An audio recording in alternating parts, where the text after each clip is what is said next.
The townsfolk of Copper Springs called it Devil's Tooth, a sheer mesa rising like a broken fong from the Arizona territory. When Emma Whitfield, their only doctor, became stranded atop its flat crown after a sudden rockslide, panic rippled through the settlement.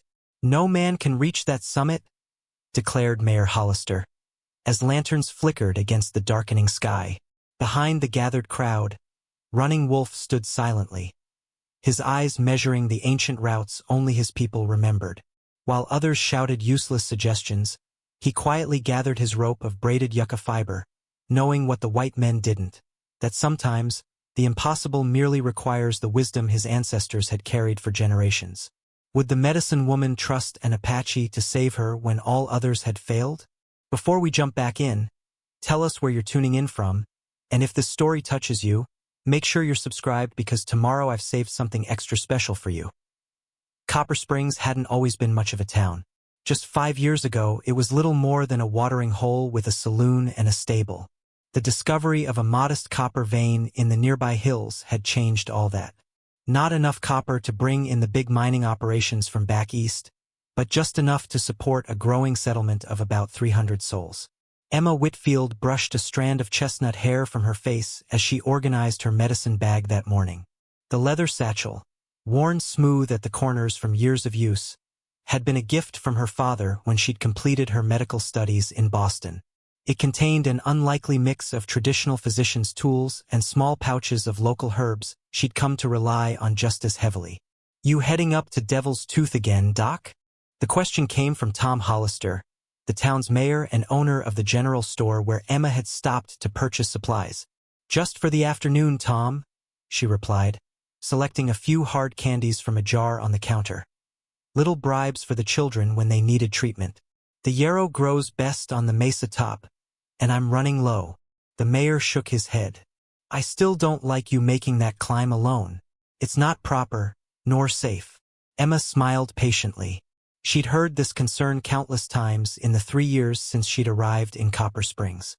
At 32, widowed by the war, and with medical credentials that would impress physicians in any eastern city, she still faced the frontier notion that a woman needed constant protection. "The trail is perfectly sound, Tom. I've used it dozens of times." What she didn't mention was how she treasured those solitary hours on the mesa. Devil's Tooth rose 600 feet above the valley floor, its flat top covered with plants that thrived in the unique conditions. Up there, with the vast Arizona sky above and the town reduced to a cluster of toys below, Emma found a peace she never experienced elsewhere. As she paid for her supplies, she caught sight of a tall figure leading a horse to the blacksmith's shop across the street. Running Wolf. That's what the livery owner called him, though Emma suspected it wasn't his true Apache name. He worked with the horses at Sanders' Livery, known for a gentle hand that could calm even the most spirited mounts. Few in town spoke to him beyond giving orders or haggling prices. Emma had approached him once, nearly a year ago, inquiring about a plant the local women had mentioned for treating fevers. His response had been brief but precise, his English perfect despite the town gossip that claimed he barely spoke civilized. Since then, they'd exchanged nothing more than nods of acknowledgement. "That Apache still hanging around, I see," Hollister commented, following her gaze.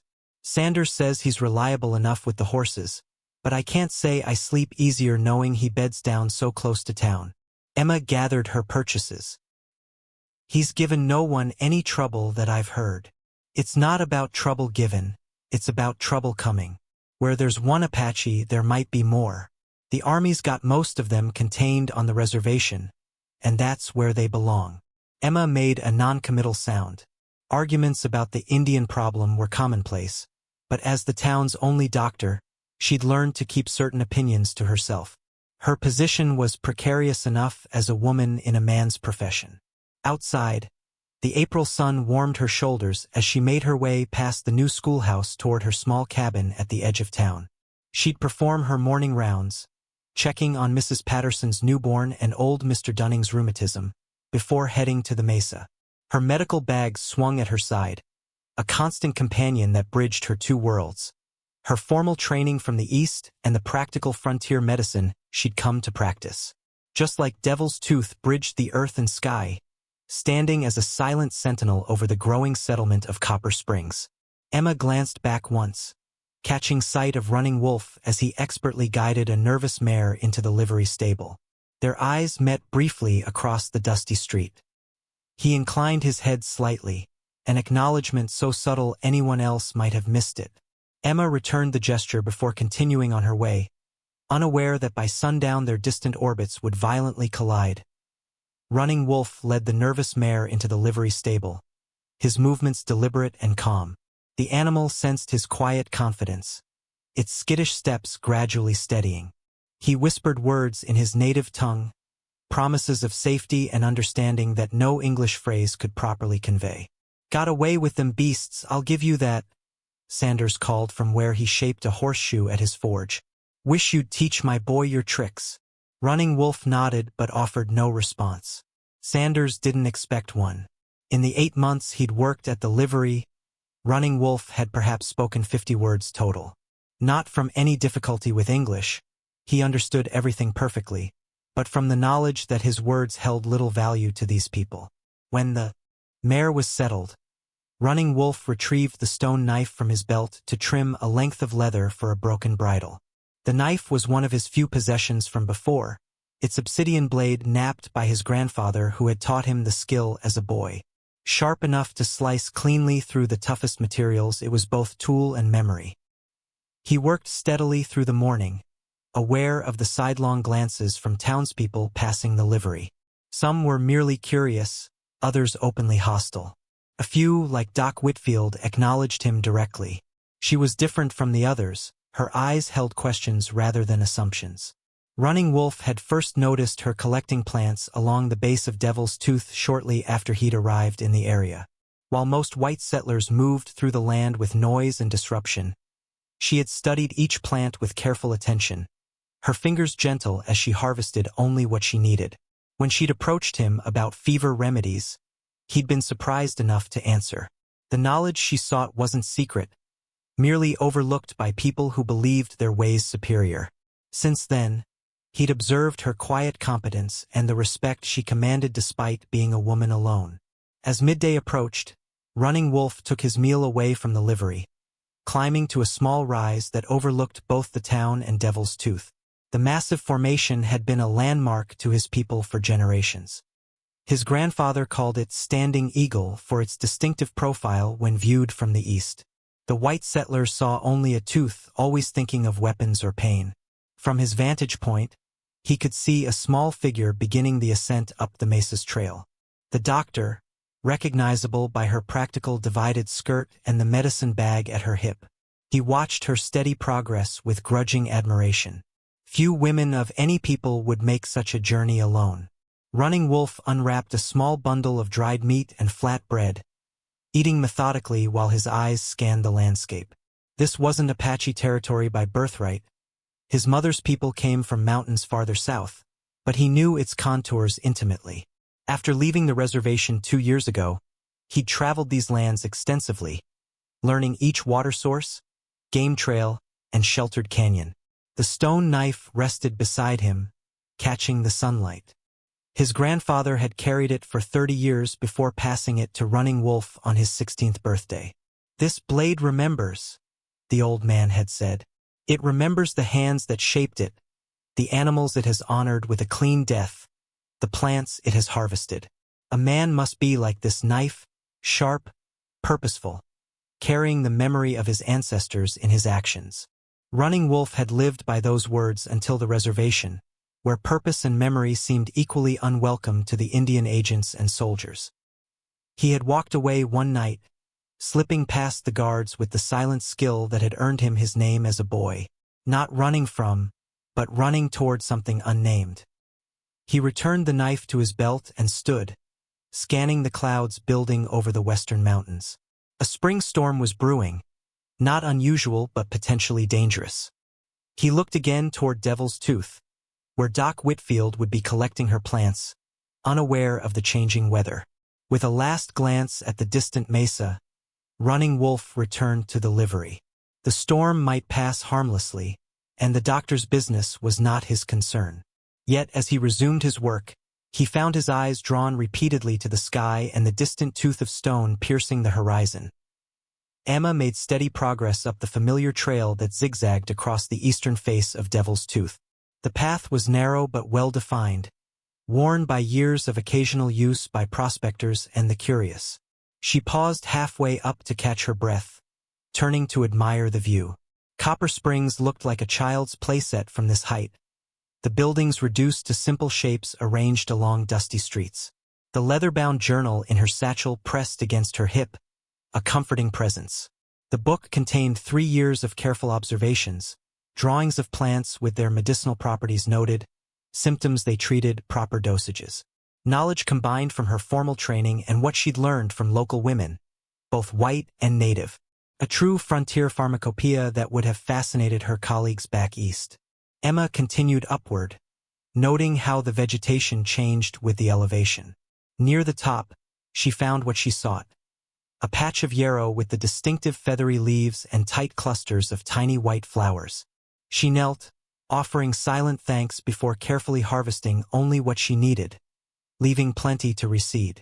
The summit of Devil's Tooth was surprisingly flat, roughly circular and perhaps 200 yards across. Sparse juniper and scrub oak dotted the stony surface, along with hardy desert plants that thrived in the harsh conditions. Emma moved methodically across the mesa top, filling her collection pouches with various herbs. She paused occasionally to make quick sketches in her journal, noting the robust growth after the winter rains. A distant rumble of thunder caused her to glance westward. Dark clouds had formed over the mountains, moving steadily eastward. Nothing unusual for April in the territory, but a signal that she shouldn't linger too long. Emma estimated she had at least 2 hours before the storm might reach Devil's Tooth. Plenty of time to finish her collecting and descend to safety. She moved toward the northwestern edge where sage grew in abundance, its silver-green leaves pungent in the warming air. As she knelt to cut several stems, a different sound reached her. Not thunder, but a deep grumbling from within the mesa itself. Emma froze, her knife suspended above the sage. The sound grew, a vibration she could feel through her knees against the ground. Pebbles began to dance beside her boots. "Dear God!" she whispered, scrambling to her feet. The western edge of the mesa shuddered as a section of rim suddenly gave way. The collapse wasn't large, perhaps 15 feet of edge falling away, but Emma knew instantly what it meant. The trail she had ascended curved around that exact section of rim. Heart pounding, she ran toward the eastern side, picking her way across the uneven surface as quickly as she dared. When she reached the trailhead, her worst fears were confirmed. The upper portion of the path had disappeared entirely, leaving a sheer drop of at least 30 feet before what remained of the trail continued below. Emma stepped back from the edge, forcing herself to breathe slowly. Panic wouldn't help. She systematically explored the perimeter of the mesa, searching for another way down. The southern face was a sheer cliff, impossible without proper climbing equipment. The western side, where the collapse had occurred, was equally impassable. The northern face offered more irregularities in the stone but nothing resembling a path. After a complete circuit, Emma faced the truth. She was trapped. The storm clouds loomed closer, the afternoon light already dimming beneath their shadow. She calculated her options. No one knew exactly where she was, though Tom Hollister would remember she'd mentioned Devil's Tooth. She had water in her canteen and a few food items in her satchel. If necessary, she could survive the night on the mesa, though the prospect of a storm was concerning. Emma opened her journal, making a careful note of her situation and the geological event she'd witnessed. If nothing else, she would document her experience methodically. Science had been her companion through the darkest days after losing William to the war. It would serve her now as well. The decision made, she gathered wood from the scrubby junipers to create a signal fire, placing it where it would be visible from town but sheltered from the strengthening wind. As the first drops of rain began to fall, Emma struck a match and set the kindling ablaze, sending a message to the world below. "I am here. I am alive. I need help." It was young Billy Sanders who spotted the smoke first, pointing toward Devil's Tooth as he ran into his father's livery. Pa! Someone's up on the mesa. There's a fire. The blacksmith stepped outside, shading his eyes against the lowering sun. A thin plume of smoke rose from the flat top of the formation, barely visible against the darkening sky. Damn fool prospector, most like, he muttered, but a sense of unease crept through him. Billy, run fetch the mayor. Tell him there might be trouble up at Devil's Tooth. Word spread quickly through Copper Springs. Within half an hour, a crowd had gathered at the base of the mesa, peering upward at the signal fire that was now burning more brightly as darkness approached. Mayor Hollister pushed his way to the front, pulling out his silver pocket watch and checking the time with a worried frown. The timepiece had been a gift from the town council when he was elected, engraved with his name and position, a symbol of authority he took seriously. "Has anyone seen Doc Whitfield today?" he asked, his voice carrying over the murmuring crowd. "She was headed up to Devil's Tooth this morning," offered Mrs. Patterson, cradling her infant. "Came by to check on little Thomas before she left. Said she'd be back by supper time to look in on him again." Hollister's frown deepened. "And she's not returned?" "Haven't seen her," confirmed Sheriff Davis, who had joined the gathering. "You think that's her up there, Tom?" The mayor nodded grimly. "She mentioned collecting yarrow from the mesa top. Must be her. Could she be hurt?" someone called out. "Or just stranded," said Garrett Williams, the mining engineer who'd recently arrived to assess the copper deposits.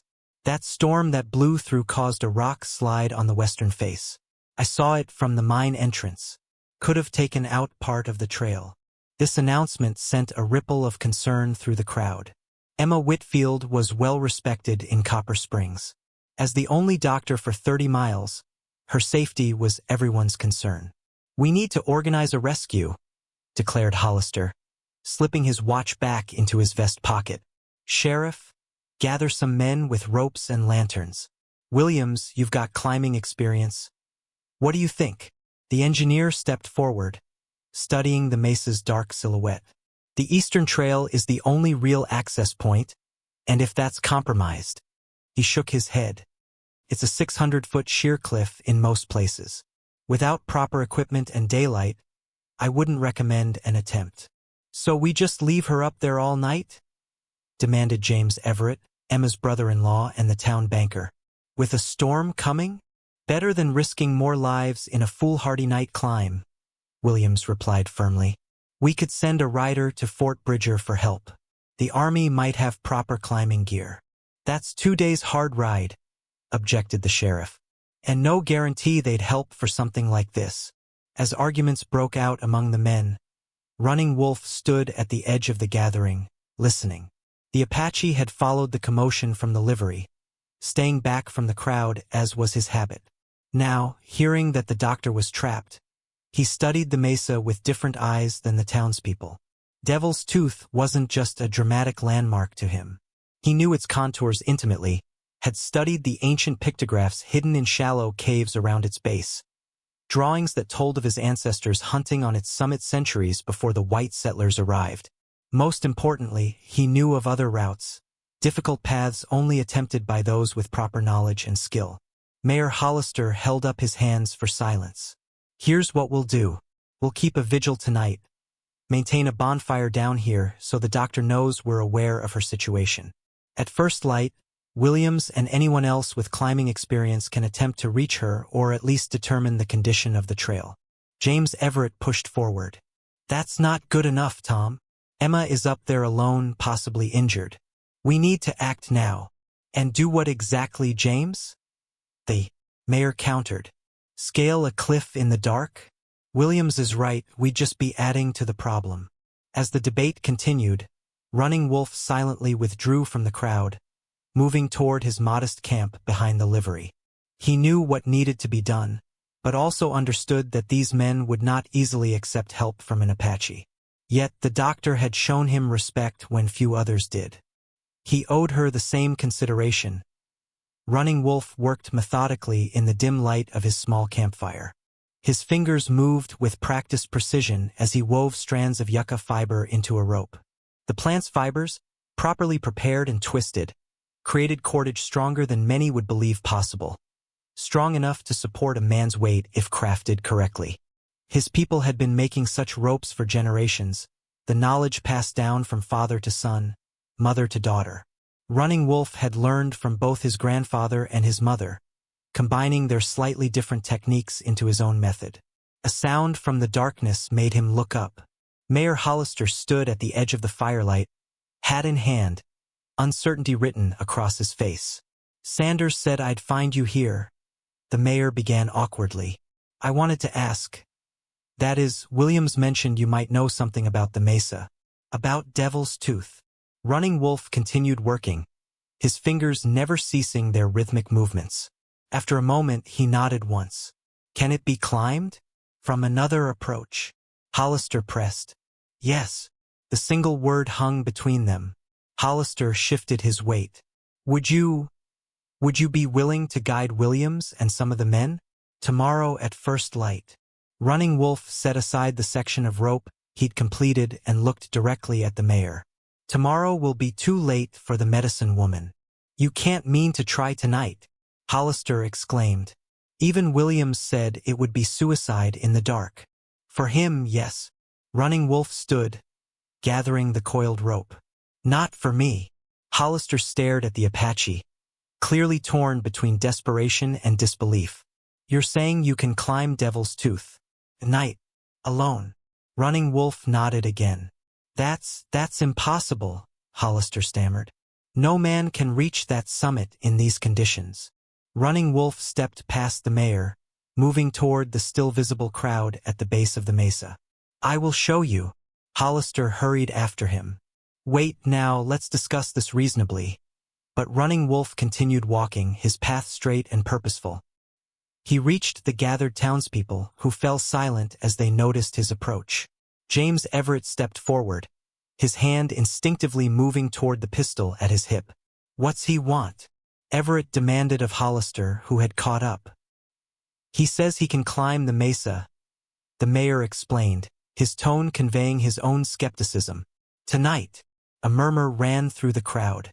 Garrett Williams pushed forward, eyeing the Apache critically. "With what equipment?" the engineer asked. Running Wolf held up the yucca rope. Williams laughed incredulously. "That? You're going to scale a 600-foot cliff with a homemade string? That's madness." "It will hold," Running Wolf replied simply. "Even if it would, which I doubt, there's no way to climb that face," Williams insisted. "I've studied it. The Eastern Trail is the only viable route, and if that's gone, there are other ways." Running Wolf interrupted. "Known to my people." Everett stepped closer, his face flushed with anger. "This is ridiculous. We're not entrusting my sister-in-law's life to some Apache fairy tale." "What's your interest in this, anyway?" Sheriff Davis asked, studying Running Wolf with narrowed eyes. Running Wolf met his gaze steadily. "The medicine woman showed respect.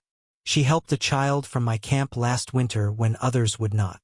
This revelation caused another stir among the townsfolk. Few had known of Emma's occasional treatment of native patients. Garrett Williams cleared his throat. "Look, I admire your confidence, but this isn't something to be attempted lightly. The rock is unstable in places, the handholds few and far between. I know the stone," Running Wolf stated with quiet certainty. "I have climbed such places before." Mayor Hollister, sensing the crowd's growing interest, held up his hands. "Now let's think about this. If there's any chance—" "There's no chance," Everett exclaimed. "It's a ploy. For all we know, he's got friends waiting to ambush anyone who tries to help." Running Wolf's expression didn't change, but something hardened in his eyes. Without another word, he moved to the base of the mesa, studying the shadowed contours in the fading light. Williams followed, professional curiosity overcoming his skepticism. "You really think you can find a route up there?" Instead of answering, Running Wolf pointed to a barely visible line of discoloration on the rock face. A thin, diagonal seam running upward. "Ancient pathway," he explained briefly, "marked by those who came before." The engineer squinted at the indicated feature. That's not a trail. That's barely a crack. It is enough, Running Wolf replied, testing the weight of his coiled rope. I will bring her down. Running Wolf stood at the base of Devil's Tooth, feeling the cool night air against his skin. The townspeople had fallen silent, forming a half-circle behind him. Their lanterns cast long shadows across the rocky ground, creating pools of light and darkness. Above, the mesa loomed like a sleeping giant, its edges sharp against the star-filled sky. He removed his boots, knowing he would need the sensitivity of his feet to find purchase on the narrow ledges. The stone would be cold, but that discomfort was a small price for the increased security. He tied the boots to his belt, along with a small water skin and the coiled yucca rope. Before beginning, Running Wolf ran his hands over the rock face, feeling for the nearly invisible handholds that generations of his ancestors had used. His fingers found a small depression, then another, subtle markers that would be meaningless to untrained eyes. Beside one such handhold, barely visible in the lantern light, was a faded pictograph, 3 wavy lines above a simple stick figure. To the townspeople, it might appear to be nothing more than natural staining of the rock, but Running Wolf recognized it immediately. The sign marked the beginning of an ancient route, a message from his ancestors. Water Seeker, follow this path. He's found something, Williams murmured to the mayor. Look at how he's reading the rock. Running Wolf ignored the commentary, focusing entirely on the challenge before him. He secured his first handhold, tested his weight against it, then began to climb. The initial moves were the easiest, with relatively generous ledges and cracks. He moved deliberately, each placement of hand and foot considered and precise. 20 feet up, he paused at another pictograph, this one a spiral with a line cutting through it. Warning: difficult passage ahead. Running Wolf adjusted his route slightly, moving laterally before continuing upward. The rock here was different, a harder variety that eroded more slowly, creating fewer natural grips. From below, the townspeople watched with a mixture of skepticism and growing amazement. I'll be damned, Sheriff Davis whispered. He's actually doing it. Running Wolf was now 50 feet above the ground, his form dimly visible in the combined light of the stars and the lanterns below. The easy portion of the climb was behind him. Ahead lay a section of nearly vertical stone with minimal features. He studied it carefully, recalling his grandfather's teachings. The mountain speaks if you listen, the old man had told him. It tells you where to place your hands, where to avoid. The rock remembers the touch of those who came before. Running Wolf closed his eyes briefly, feeling the subtle textures beneath his fingertips. Then he moved upward into the more challenging section, his movements becoming even more precise and controlled. Each hold now supported his entire weight. A single mistake would mean a fatal fall. The wind began to pick up, swirling around the mesa and tugging at his clothing. Running Wolf pressed himself closer to the rock, becoming part of it rather than fighting against it. He found a narrow ledge just wide enough for his toes, allowing a momentary rest while he planned his next sequence of moves. Below, Mayor Hollister checked his pocket watch nervously. He's been climbing for 20 minutes. How much farther does he have to go? At least another 500 feet, Williams replied, his professional assessment tempered now with reluctant respect. If he maintains this pace, which seems unlikely given the difficulty, it would take hours to reach the top. Running Wolf continued steadily upward, finding another ancient marker, a handprint pressed into what had once been clay but was now permanent stone. He placed his own hand over it, feeling a connection across centuries. This was not just a climb. It was a retracing of steps taken by his people long before white settlers had named this place Devil's Tooth. He reached a small outcropping, barely large enough to sit upon, and paused to catch his breath. From this vantage point, approximately 100 feet up, he could see the town spread out below, the scattered lights of windows and lanterns like earthbound stars. The true stars above seemed closer somehow, their light clearer and more direct. Running Wolf untied his water skin and took a careful sip. The most challenging section lay ahead, a long traverse across a nearly blank face before he could continue upward. He studied the route, identifying the subtle signs that marked the ancient path. On the mesa's flat top, barely visible from his position, a small fire still burned, the doctor's signal. Running Wolf secured his water skin and resumed his climb, moving laterally now across the face of Devil's Tooth. His fingers found impossibly small edges, his toes balanced on features no wider than a coin. Yet he moved with certainty, following a path invisible to those who had not been taught to see it. Emma fed another handful of juniper branches into her signal fire, wincing as she shifted her weight. During her exploration of the mesa's edge, she had twisted her ankle on the uneven ground. Not a serious injury, but painful enough to make movement difficult. She had fashioned a crude compress from her handkerchief soaked in water from her canteen, but the swelling continued. The signal fire crackled and sparked, sending embers spiraling upward to join the stars. Emma had positioned it away from the scrubby vegetation to prevent any chance of a wildfire, building a ring of stones to contain the flames.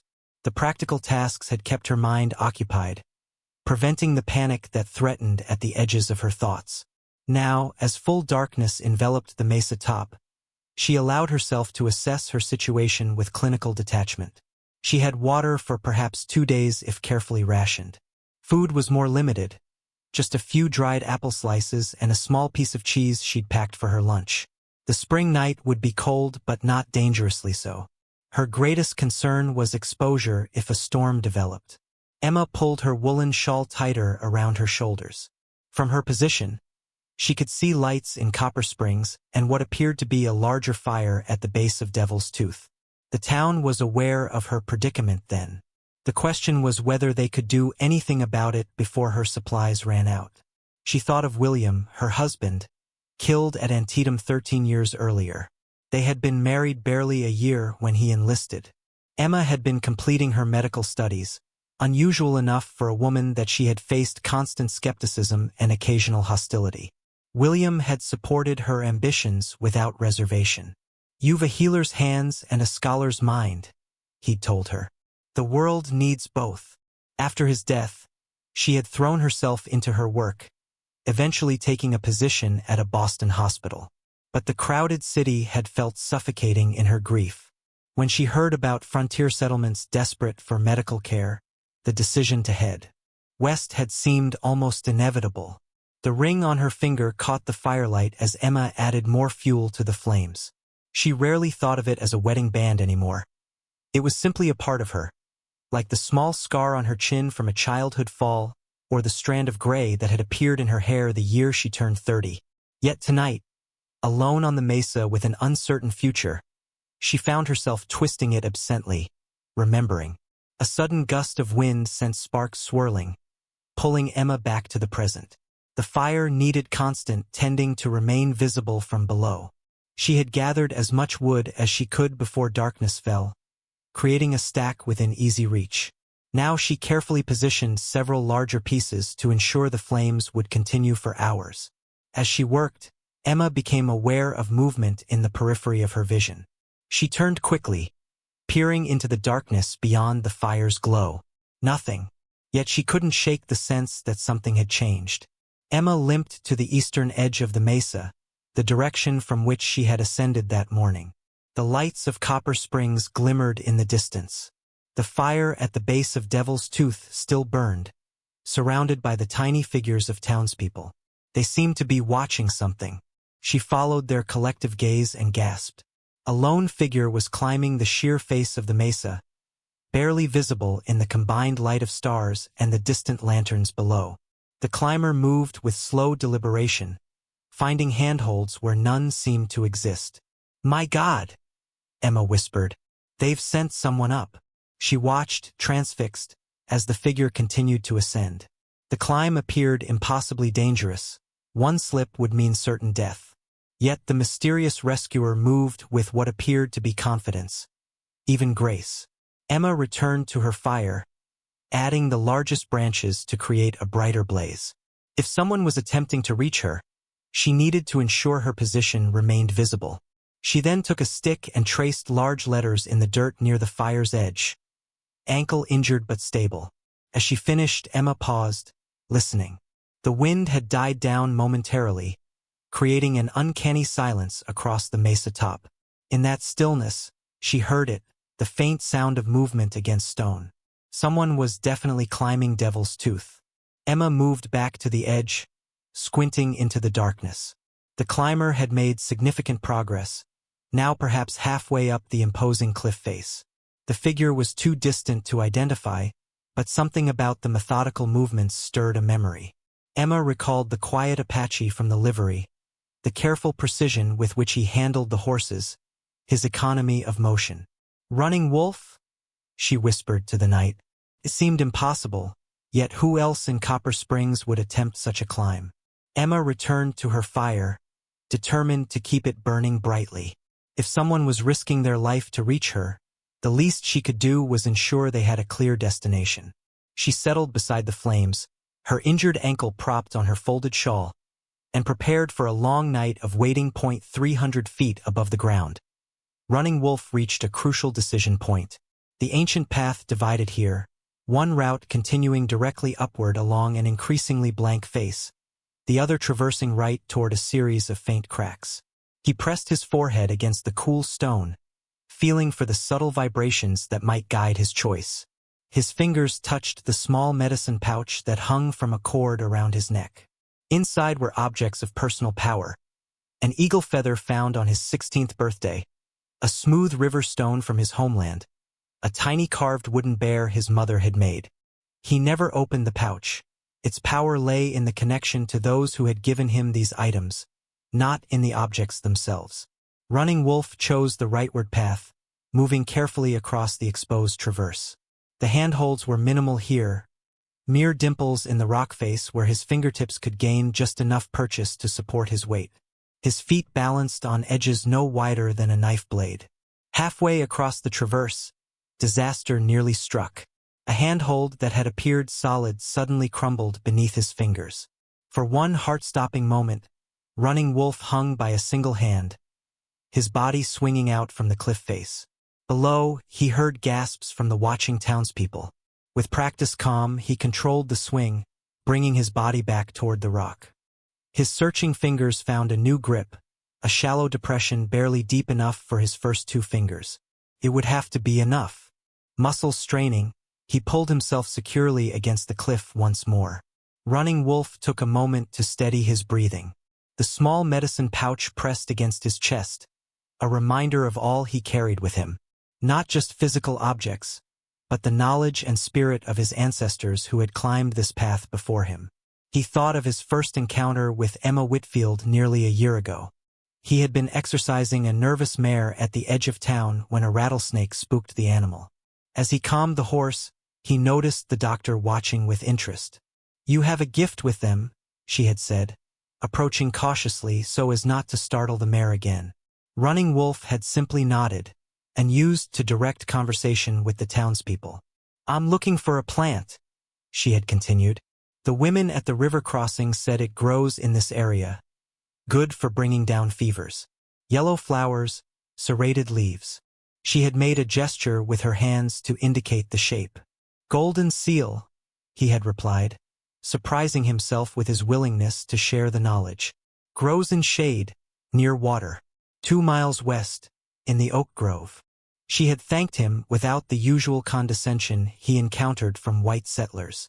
Later that month, she had treated a young boy from his camp for a severe cough when the child's mother had hesitantly approached her. No payment had been requested. Now, hundreds of feet above the ground, Running Wolf pushed those memories aside and refocused on the task at hand. The traverse complete, he began climbing upward once more, finding slightly better handholds in the series of cracks. His progress slowed as fatigue began to set in. Each move required careful consideration, each placement of hands and feet precise. A mistake now would mean a fatal fall. Running Wolf settled into a rhythm. Move, test, rest, breathe, repeat. The repetition became a kind of meditation, his mind clearing of all concerns except the next handhold, the next step. Below, the townspeople continued their vigil. He could occasionally hear voices carried on the night air, though the words were indistinct. Running Wolf knew they were watching his progress with a mixture of disbelief and reluctant hope. Whether they wanted him to succeed for the doctor's sake or fail to confirm their beliefs about Apache limitations mattered little to him. He reached a small ledge, barely wide enough to sit upon, and paused to rest. The night had deepened, stars brilliant in the clear air. Running Wolf estimated he had completed more than half the climb, though the most technical section still lay ahead. He took a small sip of water, rationing it carefully. From this vantage point, he could see the fire on the mesa top more clearly. It burned steadily, indicating the doctor was still able to tend it. Positive sign. Running Wolf rolled his shoulders to release some of the building tension, then flexed his fingers to maintain circulation. The night was cool but not cold, favorable conditions for climbing. He thought of the stories his grandfather had told of hunters who had used these routes to track bighorn sheep, carrying full loads of meat down these same precarious paths. "The mountain is neither friend nor enemy," the old man had said. "It simply is. Your relationship with it depends on your understanding." Understanding was what Running Wolf sought now. Reading the rock's language with his fingertips, interpreting its messages through the soles of his feet. The mountain was speaking, and he was listening with his entire body. Emma stirred the fire with a branch, watching sparks rise into the night sky. Her ankle throbbed despite the compress, but she forced herself to move periodically to check on the progress of the climber. The mysterious figure continued to ascend the sheer face of Devil's Tooth with slow, deliberate movements. As she waited, Emma's thoughts drifted to the path that had brought her to this remote mesa top. The gold wedding band on her left hand caught the firelight, prompting memories she usually kept carefully contained. William Whitfield had been a professor's assistant at the medical college, brilliant, kind, and unusually progressive in his views on women in medicine. While other instructors had barely tolerated Emma's presence, William had engaged with her ideas, challenged her thinking, and eventually won her heart. "You'll be a finer physician than half the men with diplomas on their walls," he had told her after a particularly difficult examination where the professor had grilled her mercilessly. Their courtship had been brief but intense, filled with shared medical texts, late-night discussions of new treatments, and dreams of establishing a practice together. The wedding had been small, her parents still uncomfortable with their daughter's unconventional choices. 3 months later, William had announced his intention to enlist. The Civil War was tearing the nation apart, and he felt compelled to offer his medical skills to the Union Army. "It won't be long," he had promised. "The papers say it'll be over by Christmas." Emma twisted the ring on her finger, remembering their last night together before he departed for training. They had walked along the Charles River, making plans for after his return. A small house, perhaps children in a few years, a joint practice where they would treat all patients regardless of social standing. The telegram had come 4 months later. William, serving with a field hospital near Antietam Creek, had been killed when Confederate artillery overran their position. No body was recovered. Emma had completed her studies in a fog of grief, graduating with honors that felt meaningless without William to share in her achievement. She had worked at Massachusetts General for 2 years, treating soldiers returned from the front with missing limbs and shattered minds. The work was challenging but hollow, each patient a reminder of the husband she couldn't save. The opportunity to head west had come from an unexpected source, Dr. Henry Matthews, her former professor and one-time critic, who had connections with the territorial governor of Arizona. "They need qualified physicians desperately," he had told her. The posting would be difficult: primitive conditions, limited supplies, varied ailments from mining accidents to childbirths. "You'd be entirely on your own." It had sounded perfect. Emma's parents had been horrified at the idea of their daughter traveling alone to the frontier. "You'll be killed by Indians or outlaws," her mother had warned. Her father had been more practical. "How will you protect yourself? Who will build your surgery?" "It's not Boston, Emma." But she had been resolute. Boston held too many ghosts, too many memories. The frontier offered something she desperately needed: purpose and distance from her grief. The journey west had been arduous but liberating. Each mile of railroad track, each dusty stagecoach route had carried her further from the weight of memory. By the time she reached Copper Springs, Emma had felt something close to peace for the first time since receiving that telegram. The settlement had been smaller then, just a few dozen structures and perhaps 100 residents. They had greeted their new doctor with a mixture of relief and skepticism, particularly when they discovered Drive E. Whitfield was a woman. But a mining accident her second week had proven her skills, and a successful treatment of the mayor's wife for pneumonia had cemented her position. Emma had thrown herself into her practice, expanding her knowledge to include local remedies and native healing plants. She had built a life of quiet competence, if not happiness. The gold band remained on her finger, partly out of loyalty to William's memory, partly as protection against unwanted suitors in a town where women were scarce. A shower of sparks rose as a log collapsed in the fire, bringing Emma back to her present predicament. She checked the climber's progress again, noting with concern how the figure had paused for some time at what appeared to be a particularly difficult section. "Please be careful," she whispered, though the words were lost in the night air. Emma returned to the fire, adding the last of her gathered wood. The climbing figure, Running Wolf, she was increasingly certain, must be near exhaustion by now. What drove him to attempt such a dangerous rescue? They had exchanged perhaps 50 words in the 3 years she'd been in Copper Springs. Yet here he was, risking his life to reach her while the other townsmen stood watching from below. Emma found herself touching her wedding ring again, a habit she developed when confronted with unexpected emotions. William would have admired such courage, such skill. He had always judged people by their actions rather than their origins. Running Wolf faced the final 200 feet of Devil's Tooth with growing concern. The upper section of the mesa presented new challenges. The rock was more weathered here, less stable, with fewer reliable handholds. Each placement required testing before committing his weight. His muscles burned with fatigue, his fingertips raw from hours of contact with the abrasive stone. Yet he pushed forward, focusing on the rhythmic pattern of his breathing to manage the pain. The night had deepened around him, the stars overhead providing enough light to navigate by once his eyes had fully adjusted. Running Wolf paused, studying the patterns above. Stars had guided his people for generations, the 7 sisters, the Great Bear, the hunter with his bright belt. Tonight they seemed especially clear, as if offering their light specifically for his journey. He identified the stars his grandfather had taught him to use for direction, confirming his route up the rock face. The next section would require a leap of faith, literally. A gap of nearly 3 feet separated the ledge where he rested from the start of a promising crack system. Too far to reach even with his height.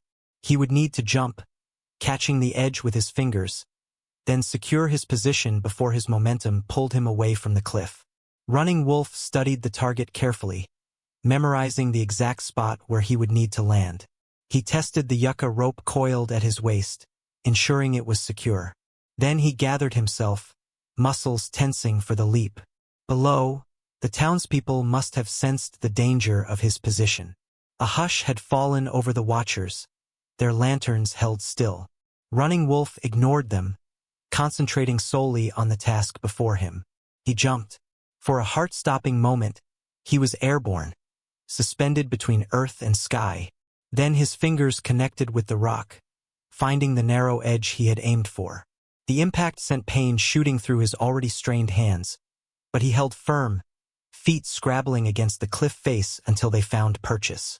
Secure once more, Running Wolf allowed himself a moment to breathe. The jump had been successful, but the cost was high. His reserves of strength were diminishing rapidly. He would need to find an easier section to recover, or risk a fatal mistake from exhaustion. Fortunately, the crack system he had reached offered better holds than the previous section. He made steady progress upward, finding a rhythm that allowed brief moments of rest between moves. The mesa's summit was now clearly visible against the night sky, the doctor's fire a beacon drawing him upward. As he climbed, Running Wolf found himself thinking of his brief encounters with Emma Whitfield. He recalled her careful attention when he had described the location of medicinal plants, the respect in her eyes unlike anything he typically experienced from the settlers. Later, he had observed her treating patients, white, Mexican, and in one instance, a young Apache boy from a family camped near the river. She had an unusual directness, this medicine woman. She looked people in the eye regardless of their station or origin. Running Wolf had noticed her quiet competence, her lack of the nervous chatter that characterized many of the town's women when near him. A loosening stone brought his attention sharply back to the present. Running Wolf adjusted his position quickly, compensating for the lost handhold. The upper portion of the mesa was more treacherous than he had anticipated, weathered by centuries of wind, rain, and temperature extremes. He glanced upward, gauging the remaining distance. Perhaps 100 feet remained, challenging, but within reach if he maintained his concentration. The fire on the summit appeared brighter now, suggesting the doctor was still able to tend it. Running Wolf moved methodically upward, each placement of hands and feet a careful negotiation with the mountain. His people had a saying, "The cliff does not care if you live or die. Only you can decide which it will be." The choice was made through preparation, skill, and respect for the stone. Above, a subtle change in the rock formation caught his attention. The cliff face, nearly vertical for hundreds of feet, began to angle slightly inward near the top, an overhang that would present the final and perhaps most difficult challenge of the climb. Running Wolf paused beneath the overhang, studying possible routes. The direct approach seemed impossible. The rock bulged outward with few visible holds. But to the right, a thin crack system offered a potential passage, though it would require extreme finger strength.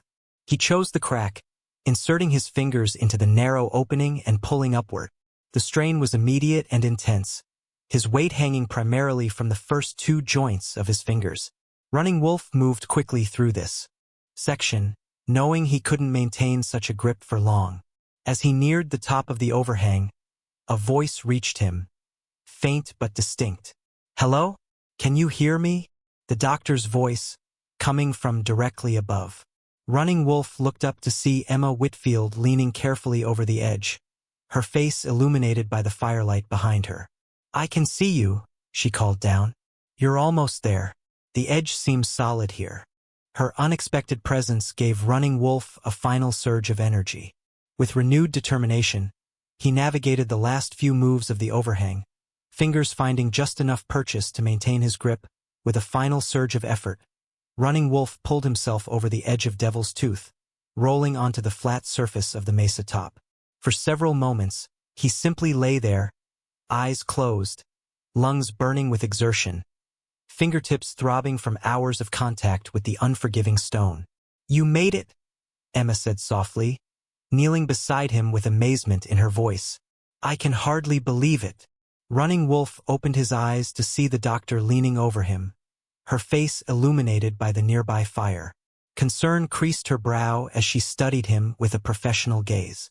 "Your hands," she said, reaching toward them but stopping short of touching. "May I?"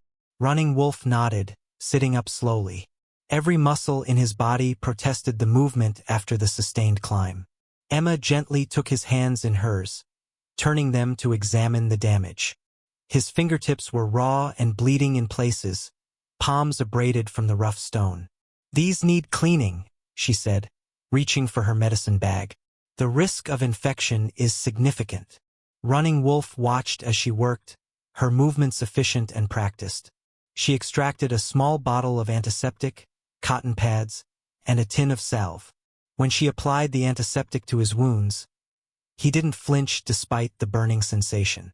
"Running Wolf," he said, breaking the silence between them. "That is what they call me in town." Emma looked up from her task, surprised by his initiative. "Yes, I know. I'm Emma Whitfield, though you probably already knew that as well." "The medicine woman," he acknowledged. A small smile touched her lips. "Dr. Medicine Woman? It depends who you ask." She resumed tending his injuries. "Why did you come? Why risk your life like this?" Running Wolf considered the question. The truth was layered, complex. "You helped Two Feathers' son last winter," he said finally, "when others would not." Emma's hands paused momentarily. "The boy with pneumonia? I didn't realize you knew them." "All Apache know each other," Running Wolf replied, a hint of irony in his voice. "At least, that is what the white men believe." This drew a genuine smile from Emma. "I stand corrected. She finished bandaging his hands with strips of clean cloth. But surely that's not reason enough to attempt an impossible climb. Running Wolf looked toward the fire. Not impossible, just forgotten. He flexed his fingers carefully within the bandages. My grandfather showed me these paths when I was a boy. His grandfather showed him. Emma followed his gaze to the fire. You knew another way up when everyone else said it couldn't be done. The mountain remembers those who respect it, he said simply. Their conversation paused as Emma shifted position, wincing visibly. You are injured, Running Wolf observed. My ankle, she confirmed. I twisted it trying to find another way down after the rockslide. It's not broken, just sprained. Running Wolf moved to examine her ankle. His touch surprisingly gentle despite his bandaged hands. Emma had fashioned a rudimentary compress, but swelling was evident even in the firelight. May I? He asked, gesturing to her medicine bag. Emma nodded, curious. Running Wolf searched through the various pouches until he found a small bundle of herbs she had collected earlier that day. He selected several leaves of yarrow and a sprig of sage, then crushed them between his fingers, releasing their aromatic oils. Cold water, he requested. Emma handed him her canteen. Running Wolf dampened the crushed herbs, then carefully removed Emma's makeshift compress and applied the herbal poultice to her ankle. Reduces swelling, he explained. Cools the injury. Emma watched with professional interest. I use yarrow for bleeding and fever, but not typically for sprains. Different preparation, Running Wolf replied. Different purpose.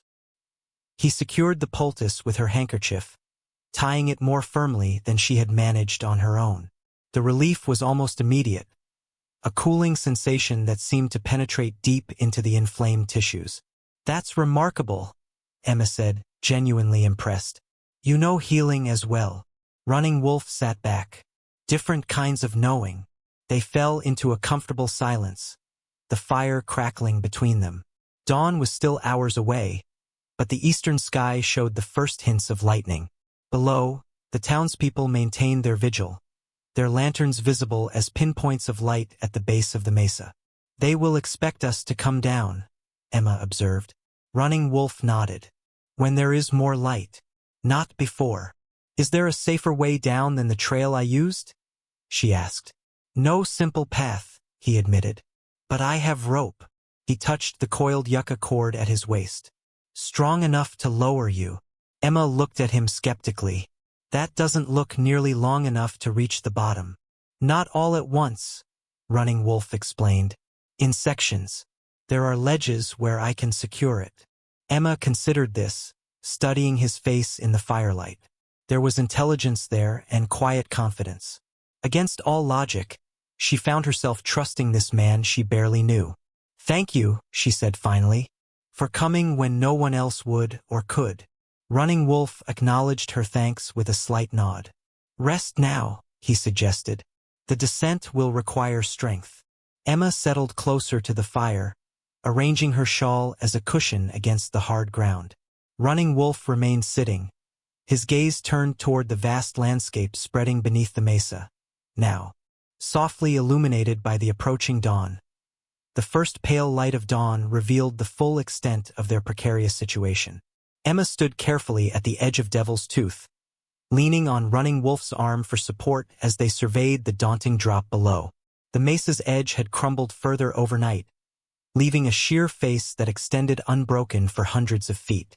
You truly climbed that? Emma asked, still struggling to believe what she had witnessed. Running Wolf nodded. Different route than we will take down. He guided her away from the edge and back toward the remnants of the fire. There, he began uncoiling the yucca rope, checking each section for strength and durability. Despite its seemingly primitive construction, the rope was remarkably strong, with a smooth, almost silky texture where it had been carefully worked. I need to fashion a harness, Running Wolf explained, measuring a length of the rope against Emma's waist.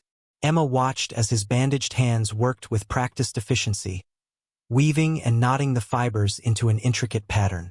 Where did you learn to make rope like this? She asked. My mother taught me, he replied, focused on his task. She learned from her mother. The knowledge is very old. He completed a complex series of knots, creating a harness with loops for Emma's legs and a secure point at her back where the main rope would attach. The design was ingenious in its simplicity, distributing weight evenly while providing stability during the descent. "You'll need to try it," Running Wolf said, holding the harness open for her. Emma hesitated only briefly before stepping into the loops. Running Wolf adjusted the fit, his movements professional and respectful despite the necessary proximity. The harness hugged her body securely, the yucca fibers surprisingly comfortable against her clothing. "How will this work exactly?" Emma asked, testing her weight against the construction. Running Wolf explained the descent plan methodically. He would secure the rope to a large boulder near the edge, then lower Emma down to the first substantial ledge about 100 feet below. Once she was safely positioned, he would untie the rope and drop it down to her, then climb down unassisted. They would repeat this process for each section of the descent. "That means you'll be climbing without protection," Emma observed, concern evident in her voice. "It is the only way," Running Wolf replied simply. "The rope is not long enough for both." Emma studied his face, reading the determination there. "And if you fall?" "I won't." The quiet confidence in his voice should have seemed arrogant, but instead conveyed a simple statement of intent. This man had already accomplished what the entire town had deemed impossible. Who was she to question his ability to complete the journey? Still, the risk was enormous. Emma's medical mind catalogued the potential injuries: broken bones, internal bleeding, head trauma, all likely fatal given their remote location. And yet, remaining on the mesa offered its own dangers. Her supplies were limited, and no one else seemed capable of reaching them. "Why not wait?" she suggested. "The town could send for equipment, proper climbing gear." "Days away," Running Wolf countered. "Weather changing." He gestured toward the western horizon, where clouds were beginning to gather once more. "Rain coming by nightfall." Emma knew he was right. The spring weather in the territory was unpredictable, with sudden violent storms common. A drenching rain would make the rock treacherous, perhaps impossible to navigate safely. Running Wolf finished adjusting the harness, then met her eyes directly. "Your decision," he said quietly. "Trust or wait." In that moment, Emma realized the true nature of the choice before her. This wasn't simply about the safest method of descent. It was about placing her life in the hands of a man the town barely acknowledged as human. A man who had risked everything to reach her when others had declared it impossible. She thought of her medical training, the careful weighing of risks versus benefits that guided every treatment decision. The logical choice seemed clear: wait for proper equipment, for a team of rescuers, for optimal conditions. Yet something deeper pulled at her. An intuitive recognition of Running Wolf's extraordinary skill and unwavering determination. He had climbed Devil's Tooth in darkness, finding a path where none seemed to exist. If anyone could bring her down safely, it was this quiet man with ancient knowledge in his hands. Emma straightened, decision made. "I trust you," she said simply. Something shifted in Running Wolf's expression. A brief softening around the eyes, an acknowledgement of the significance of her words. He nodded once, then returned to making final adjustments to the harness. "We should go soon," he said, glancing at the brightening sky. "Better light now, but not too hot." Emma made a final check of her medicine bag, ensuring everything was securely packed. Her journal, medical supplies, and the remaining herbs she'd collected were all carefully stowed. As Running Wolf prepared the anchor point for the rope, Emma took a last look around the mesa top, the scene of her unexpected ordeal and what might prove to be a pivotal moment in her life. "Ready?" Running Wolf asked, the completed descent system now in place. Emma took a deep breath and nodded. "Ready." The eastern face of Devil's Tooth glowed amber in the morning light as Running Wolf made final preparations for their descent. He had secured the yucca rope around a massive boulder near the edge, testing it repeatedly to ensure it would hold Emma's weight. The townspeople below had noticed the activity, forming a larger gathering at the base of the mesa. "They're watching," Emma observed, peering carefully over the edge. probably been there all night. Running Wolf nodded without comment. The town's concern was for their doctor, not for him. He understood this reality without resentment. It was simply the way of things. Emma checked her medicine bag one last time, then reached into a small side pocket and withdrew a brass object. "Before we start, I want you to have this," she said, holding it out to Running Wolf. It was a compass, its brass case worn smooth from years of handling. The directional needle quivered slightly under the glass face, seeking north with unwavering certainty. "It was my father's," Emma explained. "He was a ship's navigator before settling in Boston. It's guided me all the way from Massachusetts to Arizona territory." Running Wolf took the compass carefully, studying the instrument with interest. He had seen such devices before but never owned one. "For luck," Emma added with a small smile. "And because I trust you to guide us down safely." The significance of the gesture wasn't lost on Running Wolf. This was no trivial trinket but a treasured possession with both practical value and personal meaning. He tucked the compass securely into his shirt. "We go now," he said, helping Emma to the edge where he had prepared their descent point. The first stage of their plan was the most straightforward but perhaps the most frightening for Emma. She would need to back over the edge, trusting the rope and harness entirely as Running Wolf lowered her to the first substantial ledge about 80 feet below. "Remember," he instructed as he helped position her at the edge, "keep your feet against the rock, walk down slowly. I control the rope from here." Emma nodded, her face pale but determined. She gripped the rope with both hands, positioning her back to the drop. "I'm ready," she said, voice steady despite her evident fear. Running Wolf began paying out the rope gradually, allowing Emma to lean back into the harness. The critical moment came as she transitioned from standing on solid ground to being suspended over the void. Her knuckles whitened on the rope, but she followed Running Wolf's instructions perfectly, keeping her feet against the cliff face. "Good," he encouraged as she began walking backward down the vertical surface. Small steps. Below, the townspeople had noticed the descent beginning. A collective murmur rose from the gathering, followed by shouts of encouragement that drifted up to Emma's ears. She couldn't make out individual words, but the supportive intent was clear. Running Wolf focused entirely on controlling the rope, feeling each subtle shift in tension as Emma navigated the rock face. His bandaged hands burned with the effort, but he ignored the pain, maintaining a steady, controlled descent.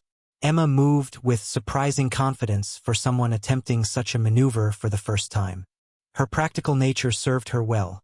Once she had committed to the plan, she executed it with methodical precision, following Running Wolf's occasional quiet instructions from above. About halfway to the first ledge, a section of rock crumbled beneath Emma's foot, sending small stones clattering down the cliff face. She gasped, momentarily losing her footing and swinging out from the wall. Running Wolf immediately locked the rope, preventing any further descent until she could stabilize herself. "Breathe," he called down to her. "Find new footing." Emma forced herself to remain calm, searching the rock face with her boots until she found secure placement. "I'm stable," she called up after regaining her position against the cliff. The descent continued without further incident until Emma reached the broad ledge that marked their first stopping point. She unclipped from the harness as Running Wolf had instructed, securing herself against the inner wall of the ledge. "I'm safe," she called up. "You can drop the rope." Running Wolf untied the rope from the boulder and carefully fed it down to Emma, making sure it didn't snag on any protruding rocks. With the rope delivered, he faced the most dangerous part of the plan, climbing down to her position without any protection. For Running Wolf, this was simply a continuation of what he had already accomplished during the night ascent. He studied the rock face briefly, identifying the most promising route, then began climbing down with the same careful precision he had demonstrated throughout their ordeal. Emma watched his descent with a mixture of awe and anxiety. His movements were fluid and confident, each placement of hands and feet deliberate and secure. Still, a single mistake would be catastrophic. The townspeople below had fallen silent, all eyes fixed on the solitary figure navigating the sheer cliff face without rope or equipment. Even those who had expressed the most skepticism about the Apache were now watching with undisguised amazement. Running Wolf reached the ledge where Emma waited, dropping the final few feet with practiced ease. He immediately began preparing the rope for the next stage of their descent, checking the harness and testing the edge of the ledge for suitable anchor points. "That was remarkable," Emma said quietly, handing him her canteen. "Are you all right?" Running Wolf took a small sip of water before returning the canteen.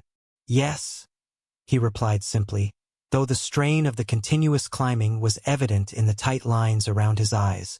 "Next section easier. Better handholds." By mid-morning, Emma and Running Wolf had completed 2 more rope sections, bringing them roughly halfway down Devil's Tooth. The sun now beat directly against the eastern face, turning the cliff into a radiating surface of heat. Both were conserving water, taking only small sips when absolutely necessary.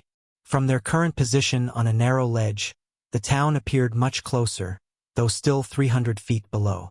The gathering of people had grown, with nearly half of Copper Springs now watching their descent. Someone had raised a red bandana on a long pole, waving it when they successfully reached each new ledge, a simple signal of encouragement visible from their height. "Your brother-in-law?" Running Wolf observed, nodding toward a figure pacing at the front of the crowd. "He worries." Emma glanced down, recognizing James Everett's distinctive posture even from this distance. "He feels responsible for me since William died," she explained. "Sometimes too responsible." Running Wolf said nothing, but his silence conveyed understanding. Every community had its protectors and controllers, those who believed they knew what was best for others. He secured the rope for their next descent, creating an ingenious anchor by wedging it into a narrow crack in the rock and bracing it with stones. The system distributed weight across multiple points, providing redundancy if any single element failed. "This section is steeper," he warned, helping Emma into the harness once more. "Less features on the rock.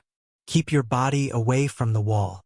Emma nodded, her confidence in the process growing with each successful stage. The initial terror of hanging suspended hundreds of feet above the ground had subsided into a focused concentration on the immediate task. Her ankle still throbbed, but the herbal poultice Running Wolf had applied was keeping the worst of the pain and swelling at bay.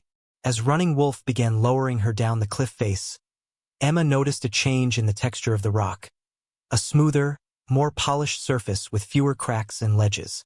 Her boots skidded slightly, finding less purchase than before. "Small movements," Running Wolf called down, sensing the change through the rope. "Like walking on ice." Emma adjusted her technique, pressing more gently against the rock and relying more heavily on the rope support. The descent continued steadily until they were about 30 feet from the next ledge. Without warning, a chunk of rock the size of a dinner plate broke free just above Emma's position. She heard it before she saw it. A sharp crack followed by the whistle of air as it plummeted past her, missing her shoulder by inches. The sudden movement caused Emma to swing outward, rotating away from the cliff face. For several terrifying seconds, she spun slowly in the open air, the rope twisting above her. From below, gasps and shouts rose from the watching townspeople. "Emma!" Running Wolf called, using her given name for the first time. "Find the wall." Fighting against the natural instinct to flail, Emma forced herself to make deliberate movements, extending one leg until her foot contacted the cliff face. With careful pressure, she stopped the spinning and gradually brought herself back against the rock. "I'm all right," she called up, her voice remarkably steady despite the close call. Running Wolf resumed the controlled descent, moving her more quickly now past the unstable section. When Emma finally reached the ledge, she unhooked from the harness with shaking hands, pressing herself against the relative safety of the inner wall. The red bandana below waved vigorously, acknowledging her safe arrival. Emma managed a small wave in return, though she doubted it was visible from that distance. Running Wolf's descent to join her was even more impressive than his previous climbs. The smooth rock offered minimal handholds, yet he navigated it with the same methodical precision, finding minute features that somehow supported his weight. When he finally reached the ledge, Emma noticed fresh blood seeping through the bandages on his hands. "You're bleeding again," she said, reaching for her medicine bag. Running Wolf shook his head. "Later. We continue while light is good." Emma reluctantly agreed, knowing he was right. They had made good progress, but still had a significant distance to cover before reaching safety. The weather to the west was deteriorating, clouds building into the towering formations that often preceded afternoon thunderstorms. As Running Wolf prepared the rope for their next descent, Emma checked her ankle. The swelling had increased despite the herbal treatment, and putting weight on it was becoming increasingly painful. She reapplied some of the crushed herbs from her collection, binding them tightly against the injury. "2 more sections," Running Wolf said, glancing at her ankle with concern. "Then easier ground." Emma nodded gratefully. "I can manage." From below, a new development caught their attention. Several men, led by Garrett Williams, had begun climbing up from the base using the remnants of the original trail. They had reached perhaps 100 feet up, carrying ropes and what appeared to be mining equipment that might aid in the rescue. "They're trying to meet us," Emma observed. Running Wolf studied their progress. "Good. Less distance for you."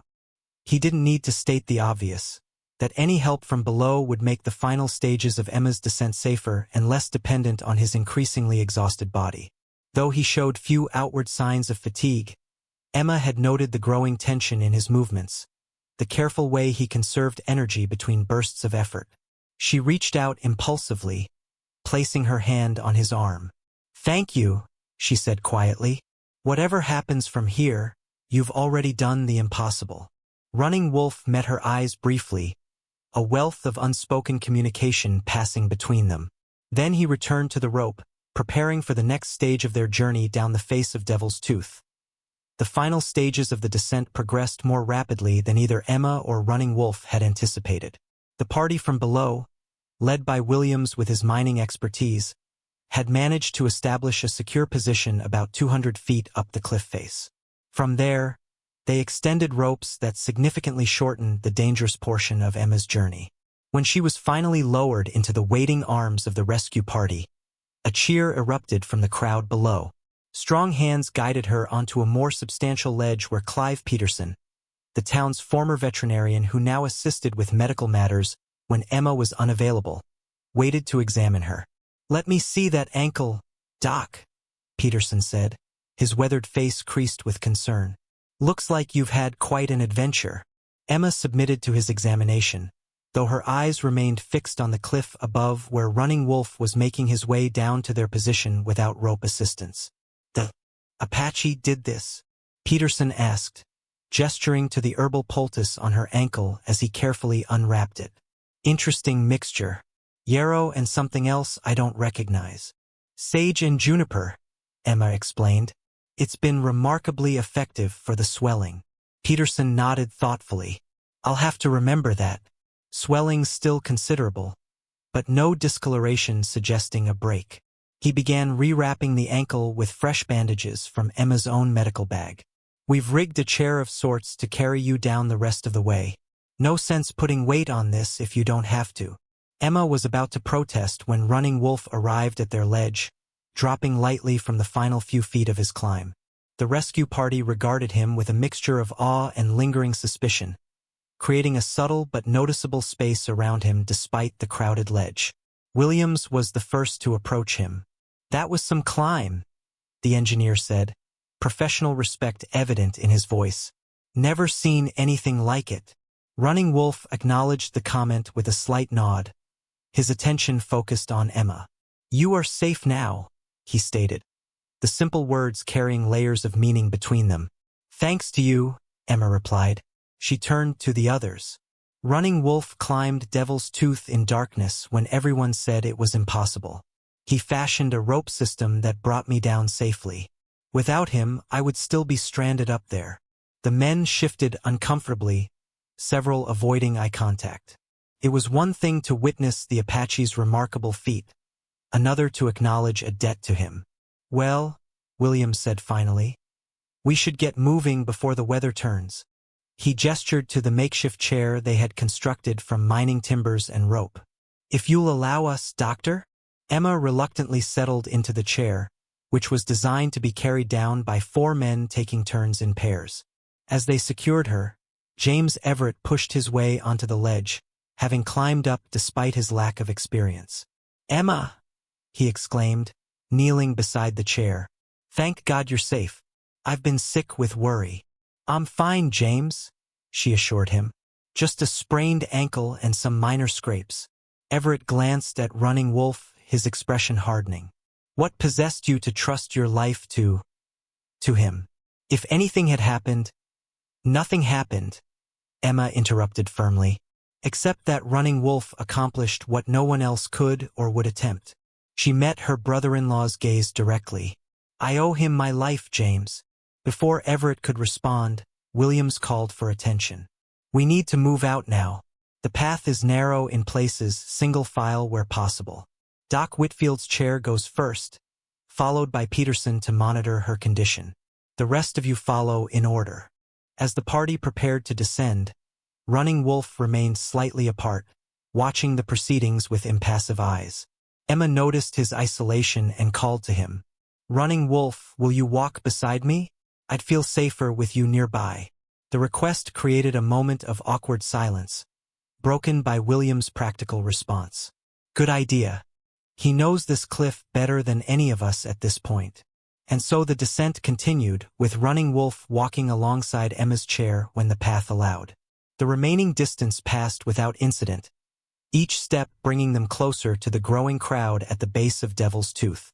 When they finally reached level ground, the townspeople surged forward, eager to welcome their doctor back to safety.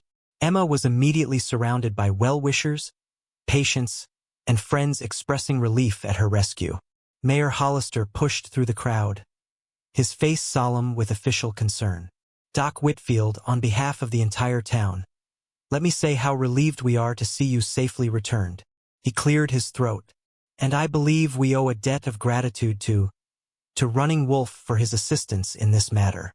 The acknowledgement, though stiffly delivered, represented a significant concession from the mayor. Several townspeople murmured agreement, though others remained silent, unwilling to credit an Apache with such an achievement. Peterson helped Emma from the carrying chair onto a proper stretcher for transport to her cabin. As they prepared to move her, she reached out to grasp Running Wolf's arm. "This isn't finished," she said quietly, for his ears alone. "I'll expect to see you tomorrow so I can properly tend those hands." Running Wolf's expression remained unchanged, but a subtle warmth entered his eyes. "The medicine woman gives orders now," he observed, the barest hint of humor in his voice. "The doctor," Emma corrected with a small smile, "prescribes rest and proper care for your injuries. Professional opinion, not an order." As the stretcher-bearers lifted her, Emma's gaze remained fixed on Running Wolf, standing solitary amidst the celebrating town. In the bright light of midday, covered in dust and dried blood from his extraordinary climb, he appeared simultaneously part of their world and separate from it. A boundary walker between cultures, just as she was in her own way. As the town celebrated Emma's safe return, attention gradually shifted to Running Wolf, still standing at the base of Devil's Tooth. Though Emma had been safely delivered to her cabin for rest and recovery, Running Wolf's remarkable achievement had left an uncomfortable awareness among the townspeople. Here was a man they had largely ignored or disdained, who had accomplished what they had deemed impossible. Mayor Hollister approached him awkwardly, hat in hand. That is, the town would like to offer you payment for your assistance with Doc Whitfield's rescue." Running Wolf regarded him silently for a moment. "No payment," he said finally. The mayor shifted uncomfortably. "Well, at least let us provide you with a meal and fresh bandages for those hands." Running Wolf glanced at his bloodied bandages, considering the offer. "The doctor will tend my hands tomorrow," he replied. "She has ordered it." This statement caused a ripple of surprise among those close enough to hear. The idea of Emma Whitfield, the town's respected physician, personally attending to an Apache was unexpected, though perhaps understandable given the circumstances. As the crowd began to disperse, many townspeople cast curious glances back at Running Wolf. Some nodded acknowledgement, a few muttered thanks, others simply stared. The boundaries that had so clearly separated him from the community had blurred, if not dissolved entirely. Garrett Williams lingered, his professional interest evident. "That climbing technique of yours, I've never seen anything like it. No tools, no spikes, just reading the rock somehow." "The mountain speaks," Running Wolf said simply. "You must listen." Williams shook his head in wonderment. "Well, whatever you call it, it was remarkable engineering. If you ever want work at the mine where climbing skills would be useful, come see me." The offer was unexpected, but Running Wolf merely nodded, neither accepting nor declining. As Williams departed, James Everett approached, his expression guarded. "My sister-in-law is safe, and for that I'm grateful," Everett began stiffly. "But I want to be clear, her invitation to tend your injuries doesn't mean. That is, Emma sometimes forgets her position in this community." Running Wolf met his gaze steadily. "The medicine woman knows her mind." Everett's jaw tightened. "She's a widow still grieving my brother, and the town's only doctor. Her reputation is important." "I understand white men's ways," Running Wolf replied, his tone neutral. "I will come for healing, nothing more." This seemed to partially satisfy Everett, who nodded curtly before following the others back toward town. Running Wolf remained at the base of Devil's Tooth, alone once more. His body ached from the sustained exertion of the climb and descent, his hands burning beneath the crude bandages Emma had applied on the mesa top. He studied the cliff face in the clear light of day, tracing the nearly invisible route he had followed in darkness. The ancient path, marked by subtle signs his ancestors had left, had served its purpose once again. Few among the white settlers would ever understand what he had accomplished. Not just a physical feat, but a connection to generations of Apache who had navigated these lands before them. The sun had passed its zenith, casting the eastern face of Devil's Tooth into deepening shadow. Running Wolf turned his attention to the western sky, where dark clouds were gathering more rapidly now. The storm he had predicted was approaching, vindication of his insistence on immediate action rather than waiting for help that might have come too late. As the first rumbles of thunder sounded in the distance, Running Wolf finally departed from the base of the mesa, moving with the same quiet purpose that characterized all his actions. His camp behind the livery offered little protection from the coming storm, but he had weathered worse. The town appeared different as he walked its single main street. Faces that had previously avoided his gaze now watched him with new awareness. Sanders, the livery owner, actually nodded as Running Wolf passed, a gesture previously unthinkable. The changes were subtle but undeniable. A space had opened, however temporarily, in the rigid separation between Running Wolf and the community of Copper Springs. What would fill that space remained to be seen. At his simple camp, Running Wolf carefully removed the compass Emma had given him, studying it in the fading afternoon light. The needle swung decisively toward north, unwavering in its purpose. He thought of Emma's words, that it had guided her from Boston to Arizona territory, across vast distances and changing landscapes. Perhaps it would guide them both now in this new territory they were entering, one not marked on any map where old boundaries were suddenly less certain. The first heavy drops of rain began to fall as Running Wolf placed the compass carefully among his few possessions. He constructed a small shelter of canvas and branches, protection against the worst of the coming storm. As he worked, his mind returned to the moment atop Devil's Tooth when Emma had first placed her trust in him, accepting the harness he had created and literally putting her life in his hands. In that moment, something fundamental had changed between them, a recognition of shared humanity that transcended the artificial divisions of their respective worlds. What would come of that recognition remained uncertain, but Running Wolf felt its significance as deeply as he had felt the ancient routes beneath his fingers during the night climb. The morning after the rescue dawned clear and bright, the previous day's storm having washed the world clean. Emma sat at her kitchen table, ankle properly bandaged and elevated on a stool, reviewing notes in her medical journal. The cabin door remained open despite the early hour, an invitation to the visitor she expected. Running Wolf appeared in the doorway just as the town church bell rang 8 times. He paused at the threshold, awaiting permission to enter. "Come in," Emma called, setting aside her journal. I've been expecting you. He stepped inside, removing his hat with a natural courtesy that belied the town's perception of him as uncivilized.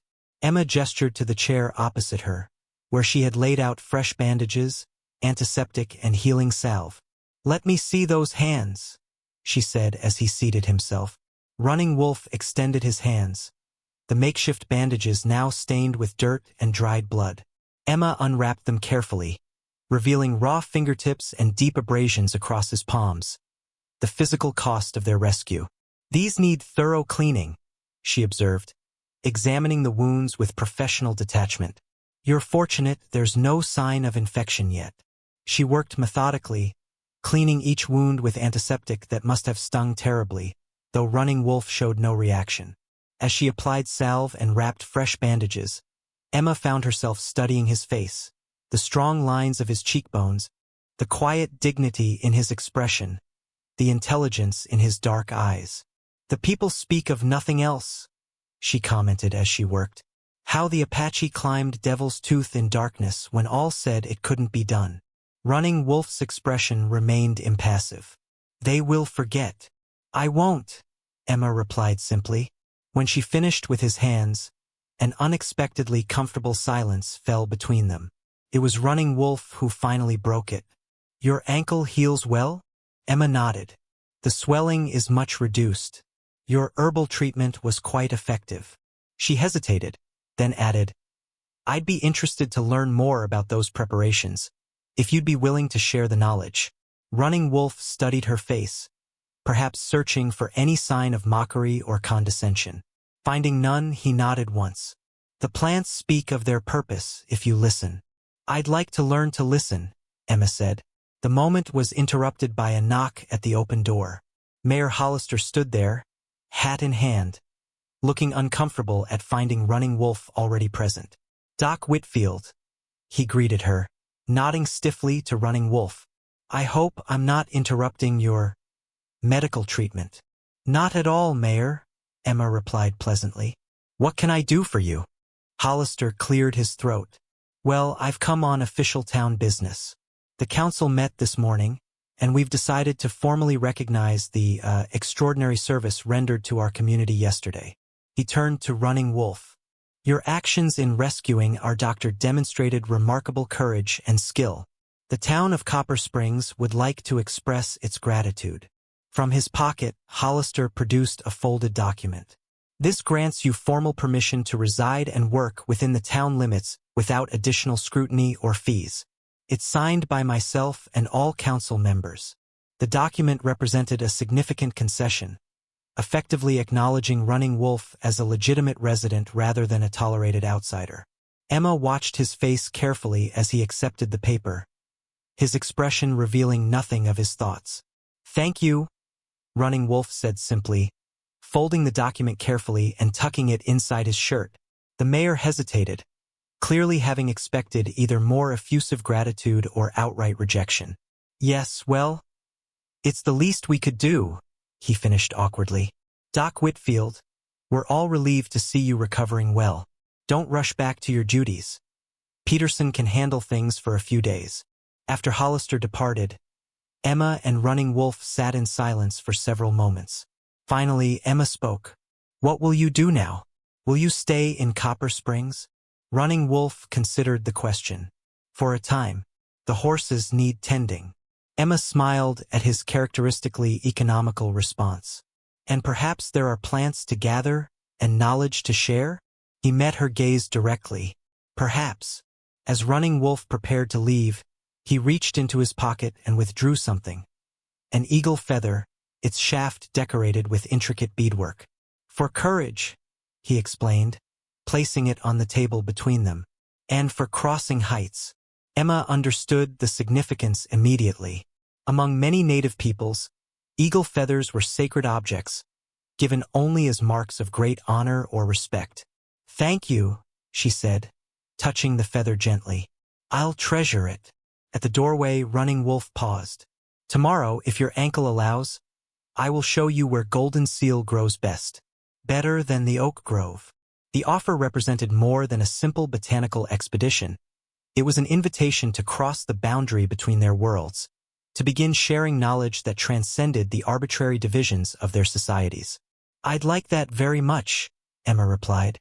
As Running Wolf walked away, Emma remained in her doorway, watching his retreating figure. Devil's Tooth loomed in the distance, its imposing silhouette now holding new meaning for both of them. No longer an insurmountable barrier, but a bridge between different ways of knowing and being. The impossible summit had been reached, and in doing so had forever changed those who had dared to make the climb.